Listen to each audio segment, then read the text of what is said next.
चलो लास्ट नदी, नदी का लास्ट पार्ट। सिंधु हम पढ़ चुके, ब्रह्मपुत्र हम पढ़ चुके, गंगा और गंगा की साइड नदियां हम पढ़ चुके।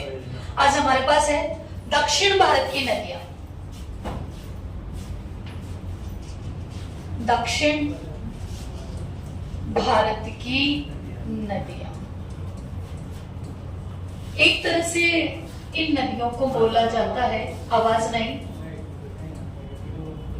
बिल्कुल परिचय तो शांति का, क्योंकि नदी समझ में आनी चाहिए। ओनो जाओ जल्दी से। इन्हें कहते हैं प्राय द्वीपीय नदियां। क्या कहेंगे? प्राय द्वीपीय नदियां। देखो बच्चों, बोर्ड पे देखो क्लियरली, पहले इधर फोकस करो, इधर देखो, ये दो भाग। इधर वाली नदी कौन सी होगी? अरब सागर में गिरने वाली नदियां, अरब सागर में गिरने वाली नदियां, ठीक है? इससे ज्यादा बारीक नहीं होगा। इधर वाली नदियां होगी बंगाल की खाड़ी में गिरने वाली नदियां। ये बात पहले भी क्लियर थी, अब भी क्लियर है। यहां तक? अब देखो, गजब काम है इसका।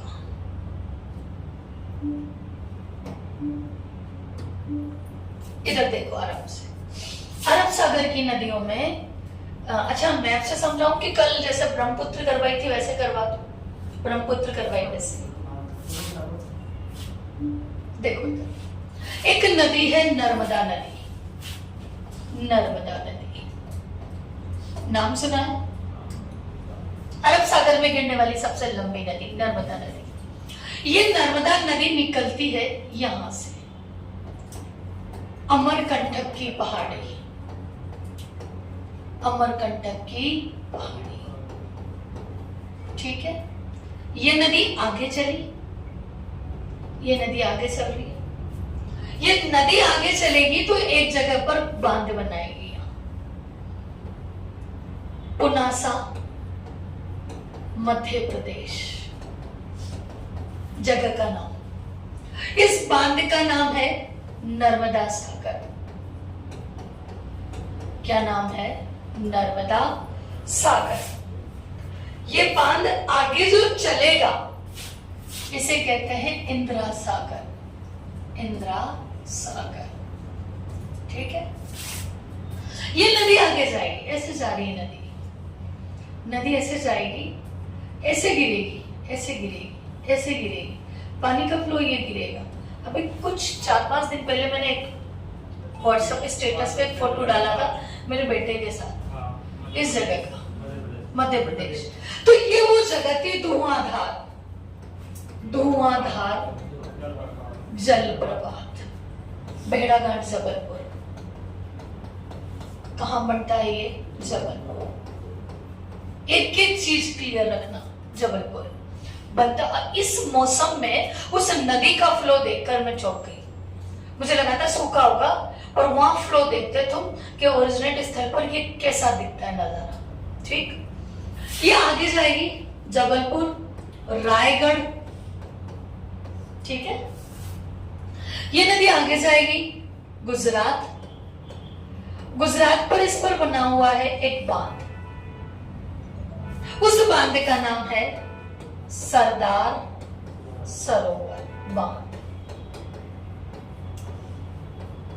पहले इसकी लंबाई 100 मीटर थी, परंतु इसकी लंबाई बढ़ाकर 163 मीटर कर दी गई है। इसका विरोध किया गया है।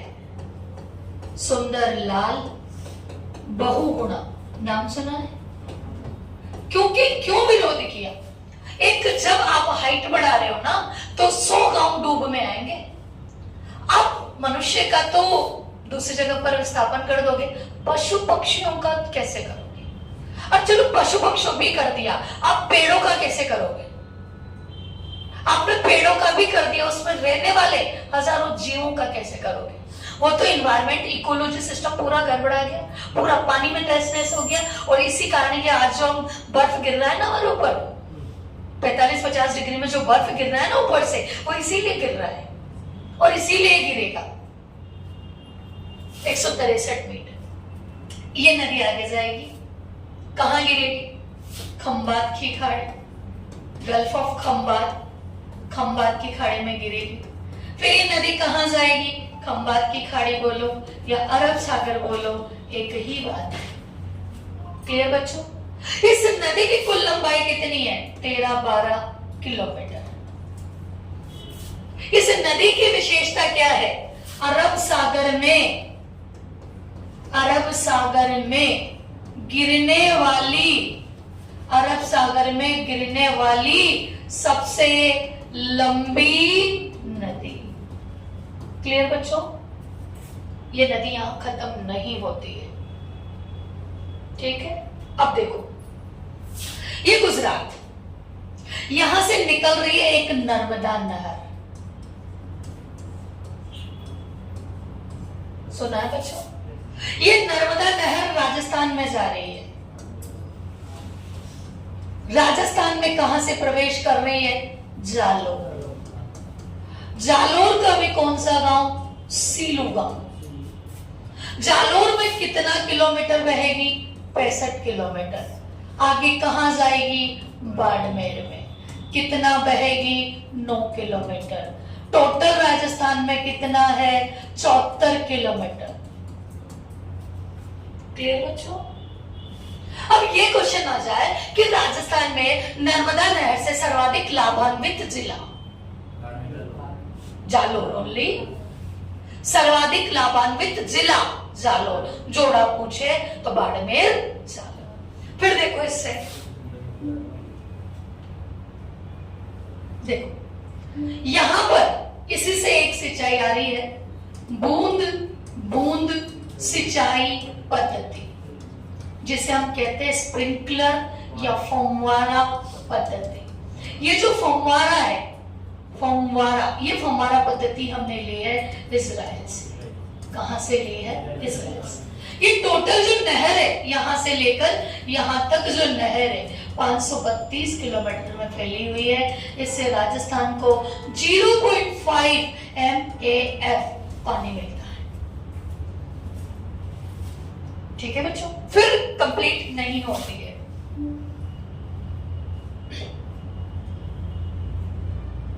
देखो इधर एक क्वेश्चन है, नर्मदा नदी परियोजना से सर्वाधिक लाभान्वित राज्य और सर्वाधिक दुष्प्रभावित राज्य बताओ। बोलो, दोनों के आंसर बोलो।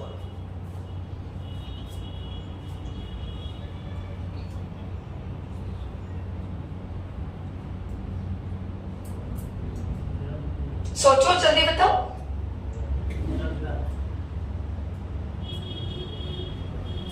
सर्वाधिक लाभान्वित किसको मिल रहा है? गुजरात को। और दुष्प्रभाव किसके पास आ रहा है? मध्य प्रदेश के पास। ये नदी जो है कितने राज्यों में फैली हुई है?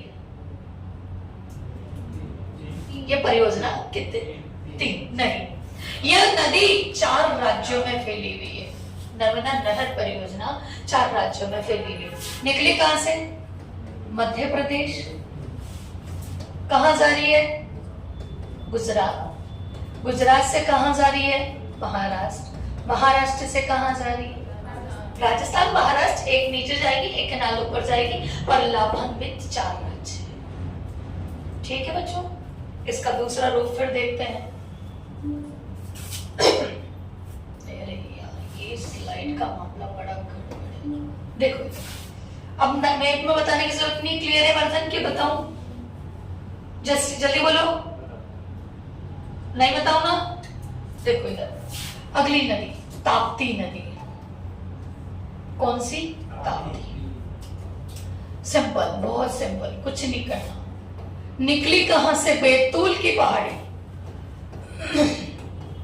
बैतूल की पहाड़ी मध्य प्रदेश, ये अजंता व सतपुड़ा ये भ्रंश घाटी में बहती हुई ऐसे गिर जाती है 730 या 32 किलोमीटर।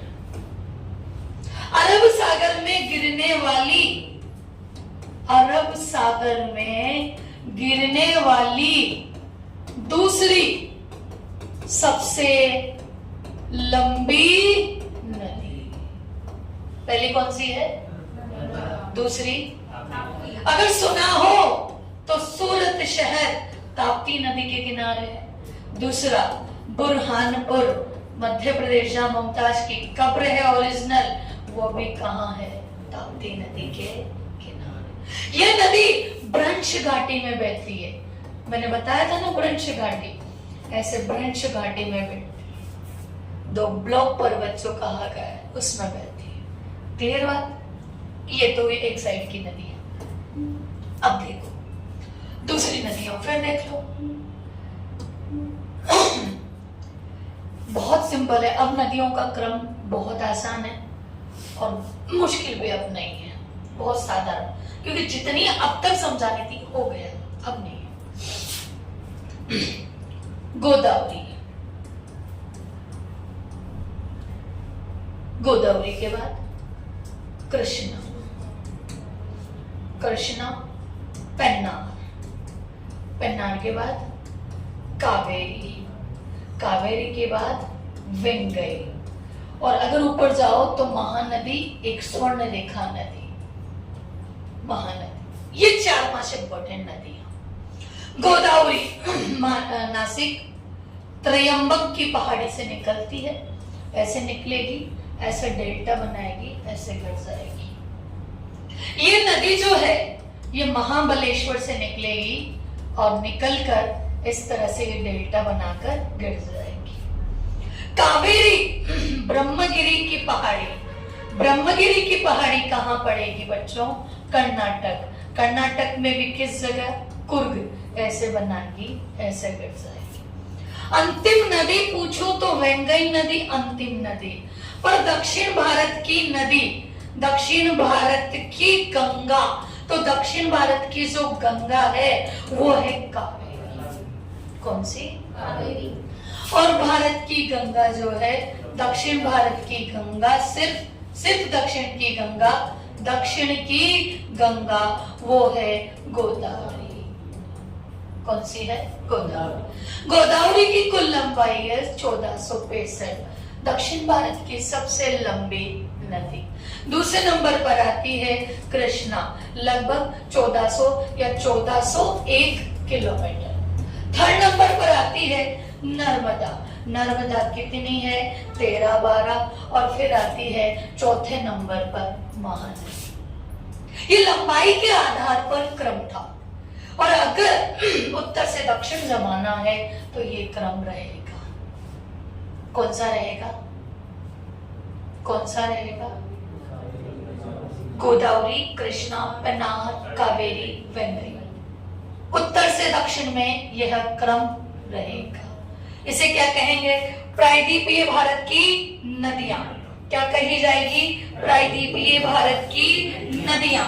एक छोटी सी बात और बतानी थी कि यहाँ जैसे गोदावरी आ रही है, ये त्रयंबक, त्रयंबक ऐसे आ रही है, तो इसमें एक नदी और आती है मंजीरा, मंजीरा अहमदनगर से निकलती है, और इस पर एक बांध बना हुआ है निजाम सागर। नाम सुना हो तो, एक बांध बना हुआ है निजाम सागर बांध। कौन सा बांध? निजाम सागर बांध। यहां पर कुछ नदियां आती है, जैसे पेनगंगा, वर्धा, पूर्णा, प्राणहिता, ये ऐसे गिरती गिरती गिरती लास्ट में गोदावरी से मिल जाती है। सहायक नदियां सारी की सारी, और ये आपकी खत्म होती है प्रायद्वीपीय भारत की संपूर्ण नदियां। पहले नंबर पर कौन सी आएंगी? गोदावरी। सेकंड नंबर पर, थर्ड नंबर नर्मदा, पेन्नर कहाँ थर्ड नंबर पे मैंने लिखा है, थर्ड नंबर पे नर्मदा। चौथा महानदी 800 लगभग 800 किलोमीटर के आसपास है महानदी। और उत्तर से दक्षिण का क्रम रखना, गोदावरी, कृष्णा, पेन्नार, कावेरी और वैगई। वैगई अंतिम नदी इलायची की पहाड़ियों से तमिलनाडु में जाकर समुद्र में बे ऑफ बंगाल में मिल जाती है। ठीक है, नदियों का पाठ।